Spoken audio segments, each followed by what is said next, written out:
ಮಾಡ್ರಿ ಇದನ್ನ ಗಣಿತ ಮಾಡ್ರಿ. ನೋಡ್ರಿ 15 ಮೀಟರ್ ಉದ್ದ, 8 ಮೀಟರ್ ಅಗಲ ಮತ್ತು 5 ಮೀಟರ್ ಎತ್ತರ ಉಳ್ಳ ಒಂದು ಹಾಲ್ ಇದೆ. ಆ ಹಾಲಿನ 4 ಗೋಡೆ ಮತ್ತು ಅದರ ಮಾಳಿಗೆಯನ್ನು ಸುಣ್ಣವನ್ನು ಹಚ್ಚಬೇಕಾಗಿದೆ. ಸುಣ್ಣವನ್ನು ಹಚ್ಚಬೇಕಾದ ವಿಸ್ತೀರ್ಣವನ್ನು ಕಂಡ್ರೆ 4 ಗೋಡೆಗಳ ವಿಸ್ತೀರ್ಣದ ಸೂತ್ರ ಗುರ್ತಿರ್ಬೇಕು. ತಿಳಿತಲ್ಲ? ಪ್ರಶ್ನೆ ನೋಡ್ರಿಲೆ, ನಾ ಹೆಂಗೆ ತಿಳಿಸ್ತನೋ ಲಕ್ಷ ಕೊಟ್ಟು ನೋಡ್ರಿ. ಮಾಳಿಗೆಯನ್ನೊಳಗೊಂಡ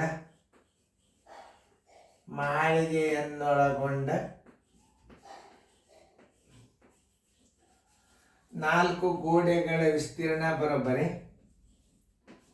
4 ಗೋಡೆಗಳ ವಿಸ್ತೀರ್ಣ ಬರೋಬ್ಬರಿ 4 ಗೋಡೆಗಳ ವಿಸ್ತೀರ್ಣ ಬರೋಬ್ಬರಿ ಹೆಂಗೆ ತಿಳ್ಕೊಬೇಕು ನೋಡ್ರಿ. 2 ದುಂಡು ಕೌಂಸ್ ಉದ್ದ ಪ್ಲಸ್ ಅಗಲ ಗುಂಡ್ಲೆ ಎತ್ತರ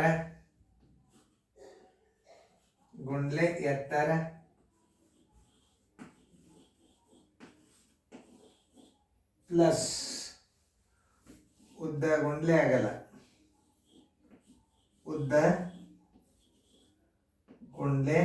ಅಗಲ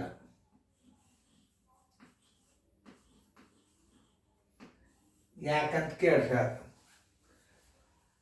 ಇಲ್ಲಿ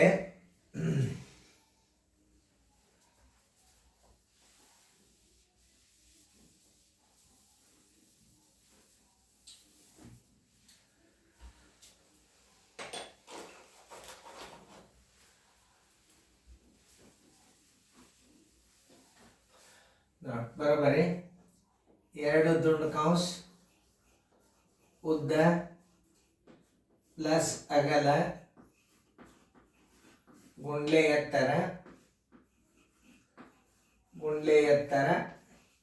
ಇದೆಲ್ಲ ಮುಗಿದಿಂದ ಈ ಉತ್ತರಾಖಂಡ್ ಹಿಡ್ದಿಂದ ಏನು ಮಾಡ್ಬೇಕಪ್ಪ ಅಂದ್ರೆ ಪ್ಲಸ್ ಉದ್ದ ಗುಂಡ್ಲೆ ಅಗಲ ನೋಡ್ರಿ. ಎಲ್ಲ ಉತ್ತರಾಖಂಡ್ ಹಿಡ್ದಿಂದ ಉದ್ದ ಗುಂಡ್ಲೆ ಅಗಲ ಕೂಡಿಸ್ಬಿಡಿ. ಬರೋಬ್ಬರಿ 2 ದುಂಡು ಕೌಂಸ್ ಉದ್ದ ಎಷ್ಟದ 15 ಅದ ಪ್ಲಸ್ 8 ಅದ ಗುಂಡ್ಲೆ ಎತ್ತರ 5 ಅದ ಪ್ಲಸ್ ಉದ್ದ ಎಷ್ಟದ 15 ಅದ ಅಗಲ ಎಷ್ಟದ. ಇದನ್ನ ಯಾಕೆ ಕೂಡಿಸ್ಕೋಬೇಕಂದ್ರೆ 4 ಗೋಡೆ, 1 ಗೋಡೆ 2 ಗೋಡೆ 3 ಗೋಡೆ 4 ಗೋಡೆ ಮ್ಯಾಲಿಂದು ಅದನ್ನು ಉದ್ದ ಗುಂಡ್ಲೆ ಆಗಲ್ಲ, ಒಂದು ಗಾಡಿ ಈಕ್ವಲ್ ಇರ್ತದ ನೋಡಿ. 2 ಗುಂಡ್ಲೆ 15 1 8 23 ಗುಂಡ್ಲೆ 5 ಪ್ಲಸ್ 15 8 120 5 ಬರೋಬ್ಬರಿ 230 ಪ್ಲಸ್ 120 ಬರೋಬ್ಬರಿ 350 ಚದರ metre. Answer is equal to 350 ಚದರ ಮೀಟರ್. ಯಾಕ ಮಾನ ಮೀಟರ್ದಾಗದ ನೋಡ್ರಿ. 350 ಮೀಟರ್ ಹೆಚ್ಚನ ತಪ್ಪು, ಇದಕ್ಕೆ ಚದರ ಬರ್ದಿಲ್ಲ. ಅದಕ್ಕೆ 350 ಚದರ ಮೀಟರ್ ಇದ್ದದ್ದು ಉತ್ತರ ಬಿ ನೋಡ್ರಿ. ಹಿಂಗೆ ಅರ್ಥ ಮಾಡ್ಕೊಂಡು ಎಲ್ಲ ವಿಚಾರ ಮಾಡ್ತಿರ್ತಾರೆ. ನಿಮ್ಮ ತಲೆ ಎಷ್ಟು ವಿಚಾರದ. ಮಾಳಿಗೆಯನ್ನೊಳಗೊಂಡ 4 ಗೋಡೆಗಳ ವಿಸ್ತೀರ್ಣ ಬರೋಬ್ಬರಿ 2 ಉದ್ದ ಪ್ಲಸ್ ಅಗಲ ಗುಂಡ್ಲೆ ಎತ್ತರ ಪ್ಲಸ್ ಉದ್ದ ಗುಂಡ್ಲೆ ಅಗಲ.